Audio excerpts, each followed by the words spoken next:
Welcome to Common Sense Care, parenting gender-confused children with truth and love. So-called affirmative care is the gender industry's one-size-fits-all answer for every person who struggles with their sex and gender identity. We believe that each child is an individual and should be given the care and support that's most appropriate for him or her.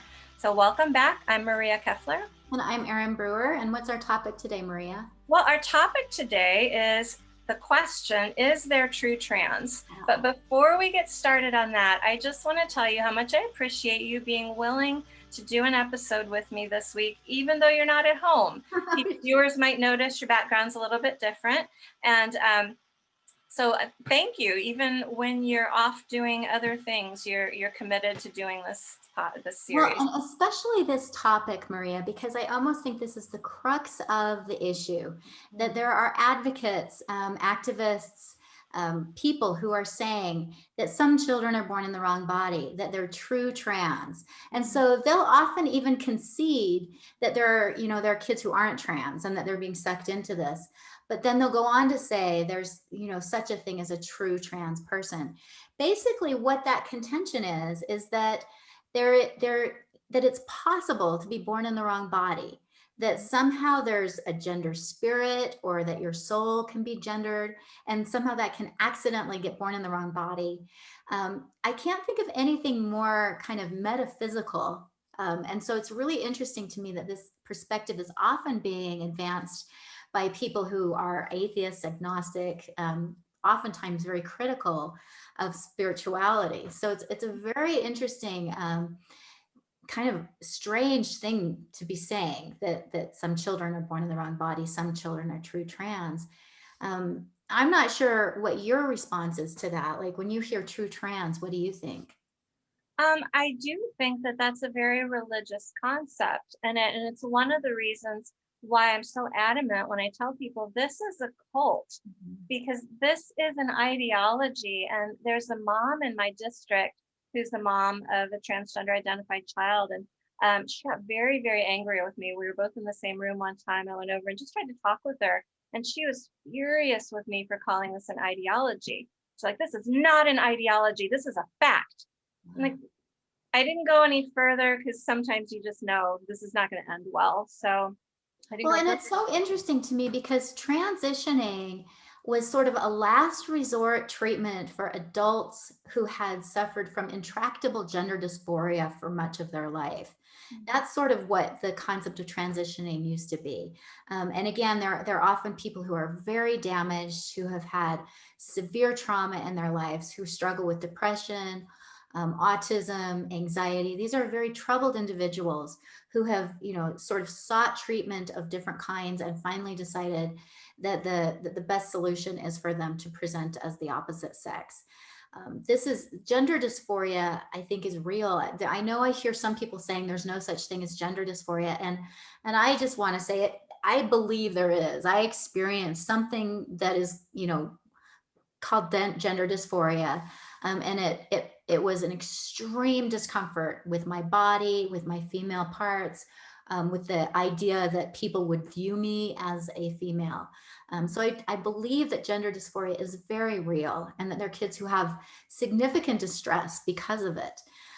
But transitioning is not the only or even the best treatment for gender dysphoria. We know that these kinds of difficult feelings can be addressed by a lot of different interventions. Yeah, and one of the things that you've mentioned and that I've noticed with a lot of detransitioners, this is another reason why I really believe this is a cult, because one of the things that is taught over and over and over and over again to the recruits, the transitioned kids, is that trans is real, that trans is fact-based. There are actually real trans people. And so many of these detransitions, especially the younger people in their teens and early 20s, they will always caveat what they're saying with, I don't mean to take away from any true trans experience. I don't mean to, and I hear that over and over and over again. And I want to say, you more than anyone ought to know this isn't real. Like, yeah, gender dysphoria is real, but trans isn't real because there's no way to factually identify that. It's like they've made a treatment the identity. It's very strange. It's a very strange turn. Again, very cult-like.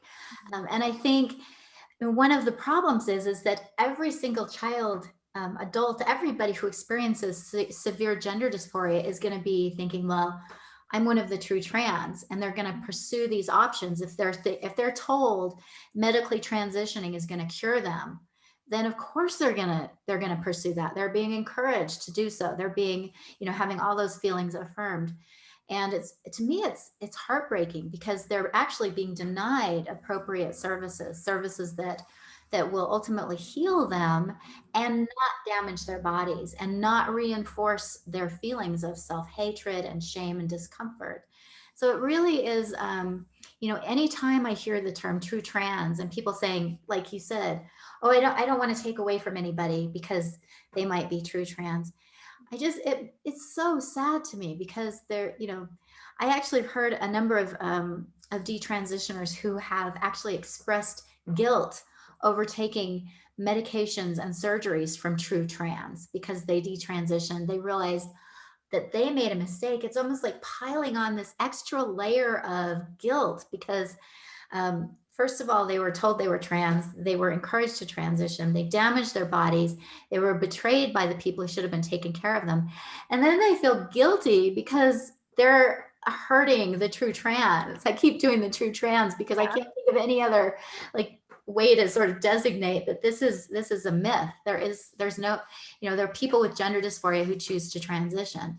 But the fact that they're almost afraid to even speak out about it because they're afraid of the repercussions. And I think that's where they're like, okay, I know I wasn't trans, but I'm not wanting to take away from people who are true trans. Yeah, well, the cult does generate and create fears in its recruits. Mhm. Fear is one of the ways that cults keep people in the cult, and they teach them these things. And if you break these rules, you're going to suffer. If you leave the cult, the people outside the cult are heretics. They're the transphobes, the haters, the nasty people. And so when these kids realize, you know what, I'm really not transgender, and they detransition, they've still got that belief system. They're taking that belief system with them, which is what I think part of the reason why it makes it so hard for them to leave the cult, Mhm. because they've heard all of this stuff about the awful people outside of it, and they don't want to be one of the awful people outside of it. Well, I know I don't belong in the cult anymore, but I don't want to be like the awful people outside of it. So I'll just say, oh, I believe, there's really true trans, and I think that's what we're seeing. Yeah. But when I hear people talk about true trans, I feel like it undercuts the whole sense of reality, and it undercuts the argument against medicalizing children. Because Mhm. if there are true trans, then for somebody, those true trans people, medicalization is the appropriate path. Exactly, exactly. And that's why it's so insidious, this kind of idea, because they can, any doctor is going to be like, well, this particular patient is a true trans. Oh, sure, there are detransitioners, but my patient is true trans. But then they define transgender as someone who's insistent, consistent, and persistent with gender dysphoria. And so basically, according to their definition, anybody with gender dysphoria is transgender. So it's this very convoluted definition. And again, I think it's so harmful because kids will always be the one who's like, well, I'm actually the true trans until they detransition. And what I see also is detransition. It's almost like there's this awakening after they've been away from the trans cult for long enough. And suddenly they're mad because they're like, I was lied to. There's just this, once they get away from that, like feeling so, needing to tiptoe and be so careful and not to offend anybody. Once they sort of really separate from that and kind of re-identify with who they really are, they're so angry and they feel so betrayed. Like, how could anybody have done this to me?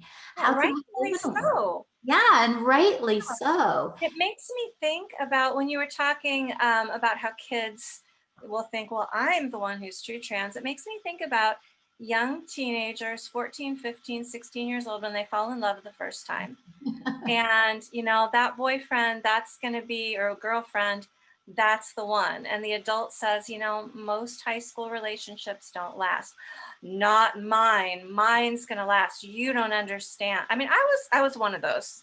I'll just say I was one of those. No, you don't understand how in love we are. Well, then if all the adults around them say, well, then you need to get married. You need to get married right now. And they get married and put them on. I mean, that's not nearly as At insidious as cutting 13 off or body parts. 14 or 15. I mean, it really is. I mean, imagine telling kids, well, if this is the real one, if this is how you're feeling, you better get married. Do it. Yeah. Have a baby, get married and have a baby and start your family right now, Yeah, because you don't want to waste time. right. We, Yeah. we know better than that. We're not that stupid. The other Yeah. thing that I think is really dangerous about this whole narrative is that it's further stigmatizing mental health issues.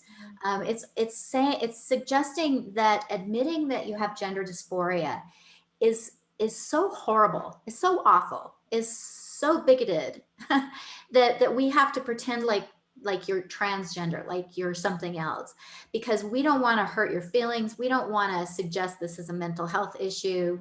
That would be, horribly transphobic. That right there stigmatizes everybody who has mental health issues, but especially those who have gender dysphoria, because it's giving them the message that it's not okay to have mental health issues, that there's nothing wrong up here. It's your body that's to blame. And again, I go back to this anorexic narrative all the time. I just can't even imagine a doctor, telling a young woman who's anorexic that okay, I'm going to go ahead and sign you up for liposuction and gastric bypass, because even though you don't seem fat, and even though your BMI is dangerously low, if you feel you're fat, we're going to go ahead and take care of it. We don't do that. No, and that's a great analogy. But when you bring that up with really brainwashed trans rights people, they tell you that's not an analogy. That analogy doesn't work. Well, why? Well, they can't give you a reason, because it is a really good analogy. But when I was thinking, when you were talking about telling people who have gender dysphoria that, well, you have to transition, you have to medically transition, we're also telling people you can't struggle through something. There's no way to cope through something that's difficult for you. And I think about the movie A Beautiful Mind, and I can't remember the mathematician's name who was in that. It was the main character in the story, but he was schizophrenic, and he saw people who weren't there. And I don't want, there's a spoiler alert here. If you haven't seen the movie, skip over this next part. But he learns ways to cope. He never gets rid of those apparitions that he sees. Those people follow him around. But toward the end of the movie, he's walking into his classroom, and there's somebody that he hasn't met before who says, "Excuse me, professor, can I talk to you?" And he stops a student who he knows, and he says, "Do you see that person?" And the student was like, yeah. So that way the professor knew this is a real person and not a figment of my imagination.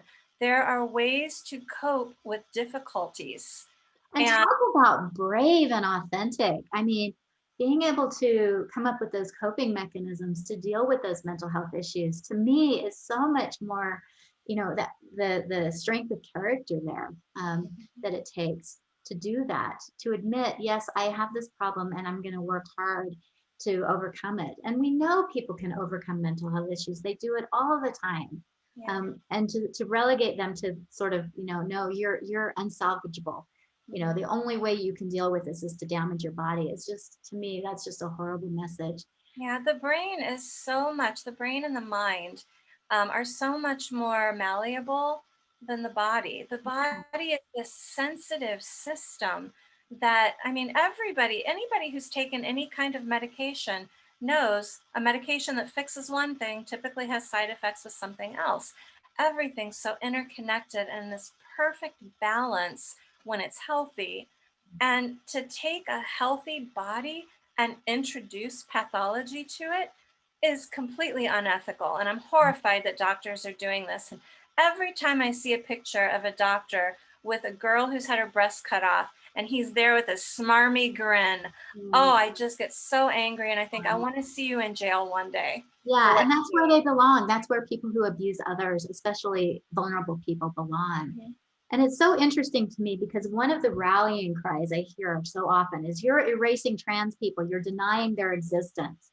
And I'm thinking, well, you're denying the very existence of your daughter or son, and you're erasing them, um, as the biological sex that they are, and turning them into this, new persona.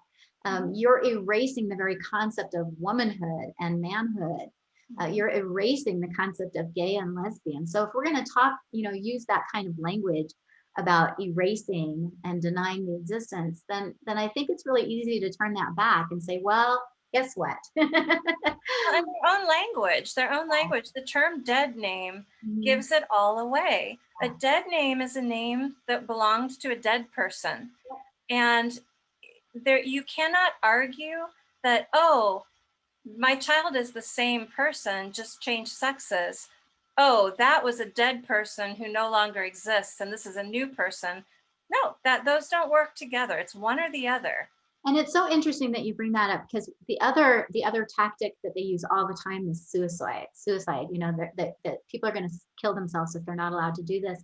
And in all honesty, they're kind of advocating this sort of suicide of the self. Like, they're not killing the body, but they are advocating that people basically kill the very essence of who they are and become somebody new. It's not quite suicide, but it really is like a metaphysical suicide. We want you to kill yourself, your selfhood, who you are, and become somebody new. And so to me, a lot of the language they use, I feel like, when you really look at it, first of all, it's very metaphysical, it's very religious, it's very cult like. Um, but it doesn't hold water. Their arguments are so vacuous. I just feel like it's a net. There's not, you pour water in and it just goes right through, because all of the arguments that they have, it just doesn't take that much to sort of turn it around and say, well, if you're against suicide, why are you advocating for all these kids to kill the essence of who they are, to sacrifice their very essence of their being to this cult of yours to become somebody new? Well, and not only their own selves, but all their relationships. If your parents aren't on board, cut them off. If your friends don't like it, cut them off. That's very cult-like. That's very cult-like, to cut out anybody who doesn't agree with you. So that son is no longer a son, is no longer has parents, no longer has grandparents, no longer has cousins, no longer has aunts and uncles. Now they're completely cut off. And who steps in to fill that?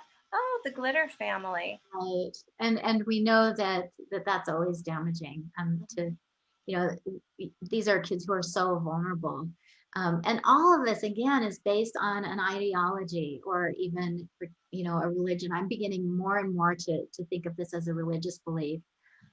When I see parents being compelled to go to re-education classes in order to have contact with their kids, if the parents are divorced, I'm seeing this more and more, these re-education classes where courts are sending people to go to learn about how to sort of honor people in this religion. I'm wondering if just attending the class is going to be enough, or if the instructor of the class has to sign off and Right. say, yes, this person has been adequately re-educated. Right. They have converted to our belief system. If it is, it's the state religion now. It is. It's the state religion. And I mean, this particularly during this Pride Month, I'm just shocked at how, this is not a marginalized group. This ideology has just completely infiltrated everything. And again, if somebody had a litmus test for true trans, if somebody could, show me a genetic marker, if somebody could show me a test and say, okay, if we give you this test, this comes back positive, this person is going to be, the one in a million who's going to benefit from transitioning, I would be slightly more open to it. However, there are people who are, genetically predisposed predisposed to anxiety, and genetically predisposed to depression, genetically predisposed to being OCD or schizophrenic. That doesn't mean we just sort of, throw our hands up and say, oh, well, too bad. we, Yeah. we do our very best to provide them the most functional coping mechanisms, the best way to deal with those difficulties. We don't just say, oh, well, bummer, you're depressed. Well, here's some, an overdose of meth, whatever, go kill Yeah, yourself. it used to be that medicalizing was the last resort. Exactly. You tried therapy. You tried, doing anything other than medicalization. And it was Medicalization was the recognized last as resort. a treatment, as Yeah. a treatment, not an identity. And Hmm. and that's where I just am so frustrated with how this is, people say, well, it's an identity. Well, first of all, identities are just as ephemeral as, I mean, people go from being Christian to Jewish, people go from being Democrat to Republican, Hmm. people You go, go from being single to married right, our and sometimes identity back again. change all the time. To suggest Yeah. that identity is some sacrosanct thing that doesn't change is absurd, because our lives are about, ever evolving identity. So for that to be sort of this like, no, it's like, again, it's that concept of a spirit that was born in the wrong body. We don't have political spirits. We don't have age spirits. We don't have eye color spirits. We don't have, religious we have, some people believe that we do have a spirit, but it's not like a Jewish spirit gets put in one body, a Christian spirit gets put in another, a Muslim in the other. Oh my gosh, you are a Muslim that was born in a Christian body. That must be so hard. I never thought about it that way before, but that's a really good point. Well, and we have a clip here from a detransitioner. Can you introduce it? Because you've actually spoken to him. Hey, this is Hashi, and he is a detransitioner. He lived as a woman for a while, went through medical interventions, and then realized that it was a way of kind of running away from his mental health issues and his very traumatic childhood, which again, we see over and over again, either severe physical or sexual abuse causes that dissociative process.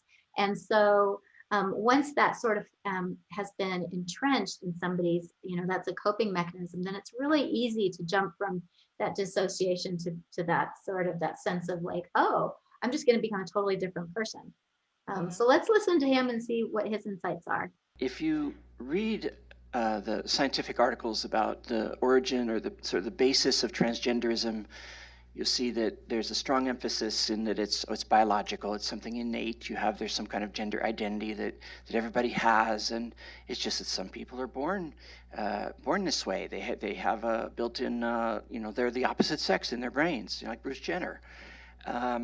This is based on the assertions of a few psychologists. It's not based on any scientific evidence. It's not research. It's just in the 60s they began just saying, well, yeah, it's built in. It's part of who they are. And that just kind of took hold, and it's not based on anything. And so over the course of the past 30 years, they've been looking at people's brains and thinking about what about hormones in utero and all these various ways that people might have had their gender identity scrambled. And it all looks very nice when you read the paper. They say, whoa, there's tantalizingly close evidence, and it's very, very suggestive of some association here. It's spin, and if you read it carefully, there's nothing really in there that connects. There's enormous gaps, probably 10 or 20 other more likely explanations for any associations they do see. So they just selectively choose these outcomes, and pretty much all of the science investigating that is an exercise in confirmation bias and selection bias. So here is someone who undoubtedly would have been labeled as a true trans, who suffered from severe gender dysphoria, sort of got other kinds of treatments to try and help it, and decided that the only way to really address it was to get these medical interventions. And then at some point realized that really wasn't helping either. And that, I think, is probably even more important, is that these medical interventions don't cure the gender dysphoria. So we go through all these interventions, all these really invasive things that damage the body, and it doesn't even cure the underlying gender dysphoria. And don't we Oftentimes, hear that? Don't we hear that from a lot of yeah, detransitioners it that didn't help. yeah, I realized I got all this stuff done and I realized it didn't help, and everything that was wrong with me was still there, but now I'm also I've got in. more wrong. And it's this, and what happens, what I hear over and over again is that they first socially transition, then they're like, well, I'll start hormones. Well, I'll get surgery. They Yeah, get, once they get to the point where there's nothing more they can do to their bodies, that's when it hits like, oh no.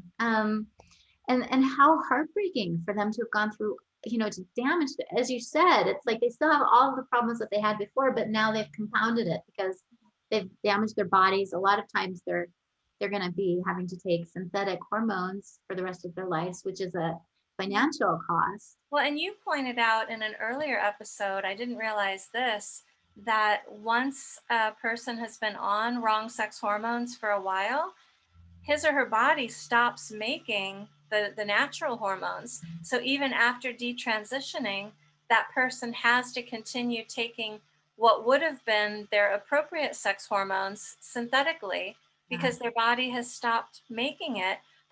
That's so insidious. That's so nefarious. Don't tell me the pharmaceutical companies don't know that. And that's where, I mean, bottom line, I really just believe that this is, somebody with really who was very keen on business and had absolutely no moral foundation decided that this was a great way to make money because they are making so much money on this. Well, yeah, we talked about that market report from Global Market Insights last year that came out and said that sex reassignment surgery is a growth market. They expect it to make billions of dollars, Yeah. billions with a B, in the next, I think it was 5 years. Right. Yeah. And to me, any medical practitioner who's willing to make money by damaging somebody who already is struggling with mental health issues, like you said, they belong in jail.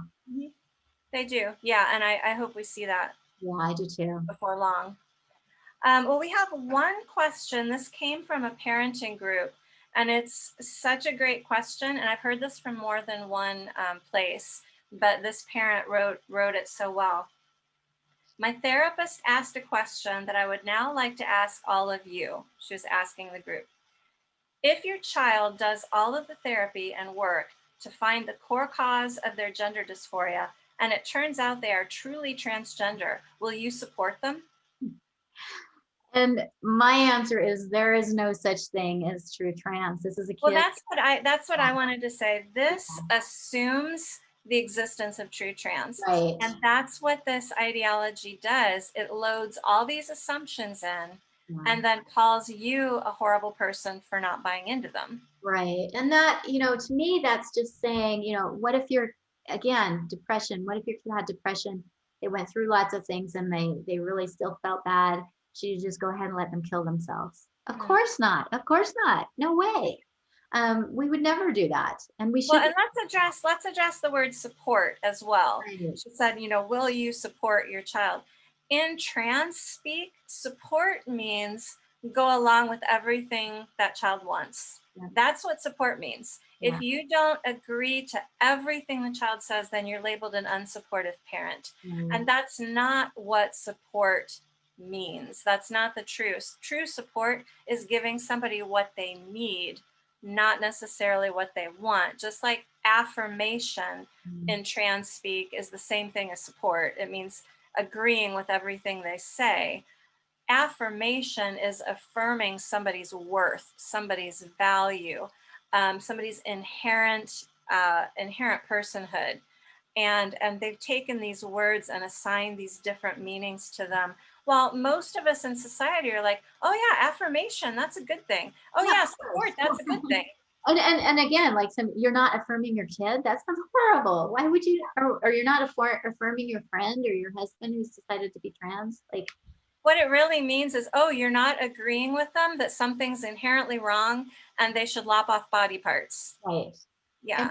And the suggestion that that is somehow better than saying they need some mental health services confounds me. I mean, and again, it's that whole idea of true trans. And one of the things that I also see is that people who believe in this concept of true trans are really good at using some of the things that we've already talked about, which is, rewriting history. They go back and, suddenly it's like, no, I was true trans from the get, from in utero. They come up with all these anecdotal stories about, oh, I was just hiding it, or I was afraid nobody would love me if I came out. All these, ways to rewrite history in order to support the idea that they were true trans. Again, it's so sad to me that we're so freaked out that this could be a mental health issue, that we're willing to go through all these kind of somersaults and absurd acrobats to try and suggest that, oh no, this isn't a mental health issue. We wouldn't want to say that. Why not? Is it so bad? Is it so bad to have a mental health issue? I mean, if it is, then they're in their speak, we're being very ableist. That's a very good point. I would just encourage anyone who's still questioning whether there's such a thing as true trans, do some of your own research. I mean, really look at what is supporting this idea of a transgender ideology. I have yet to have anybody explain to me what transgender means without using sexist stereotypes. If you can come up with a definition of it that is not circular reasoning, well, trans is someone who thinks they're trans. Or, oh, it's when a boy does things that are associated with girliness.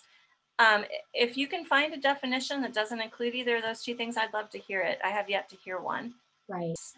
I hope we hear less people spouting true trans in the future. I hope people really start thinking about this and giving it the deep thought that it needs, because kids are being damaged. Well, society is being damaged. I mean, this whole idea is harming everybody. Yeah, it really is. Well, thanks so much, Erin. Next week, we are going to talk about pornography and gender dysphoria. So that's going to be some people might be really confused about, but I think that after next week's episode, some light bulbs are going to come on. Yeah, they're going to be a little cringy. People are going to be a little uncomfortable because it is a very difficult topic. But it is a difficult. I don't know that it's any more difficult than the idea that a child can be born in the wrong body, Maria. I mean, that's true. That's true. Every one of these episodes, I'm like, oh, this is a difficult topic. But this is just a difficult topic. Yeah. Well, thank you so much, Maria. Thanks. We'll see you next time. Okay, bye. Bye-bye. We are not doctors or therapists. We are not giving medical or psychiatric advice, and we offer no guarantee of outcomes. We simply want to talk about how to support and love kids using long understood best practices from the fields of psychology, education, and child development. We're glad you joined in our conversation today, and we hope that you took away something you can put in your toolkit for parenting